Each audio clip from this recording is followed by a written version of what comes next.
চন্দননগরে জগদ্ধাত্রী পুজো কিন্তু শুরু হয়ে গেছে। আর আমার স্পেশালি পছন্দ হচ্ছে এই রানীমা। রানীমা হচ্ছে চন্দননগর তেমাথা শিব মন্দিরের ঠাকুর। এরপর আমাদের হচ্ছে আদিমা।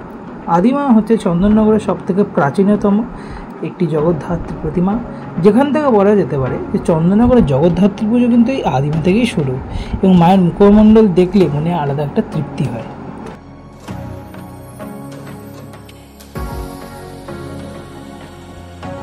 আদিমা দেখা হয়ে গেলে এবার তাহলে কাপড়ে পট্টি অর্থাৎ মেজমা। চন্দননগরের প্রায় 253 বছরের পুরনো এই ঠাকুরটি। এরপরে চলে আসুন হীরের সাজে মাকে দেখতে।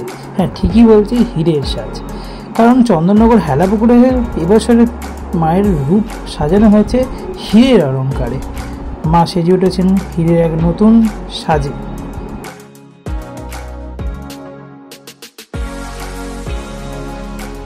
অপরূপ এই জগদ্ধাত্রী মূর্তি দেখলে আপনাদের মন তো প্রসন্ন হবেই, মনে হবে ভক্তি করে।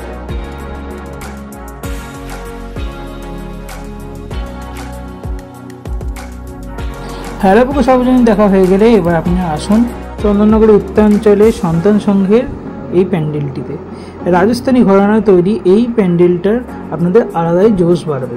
আমরা যখন গেছিলাম তখন ঠাকুরের প্যান্ডেলটি তখনও সম্পূর্ণ তৈরি হয়নি, কিন্তু এখন অলমোস্ট রেডি হয়ে গেছে।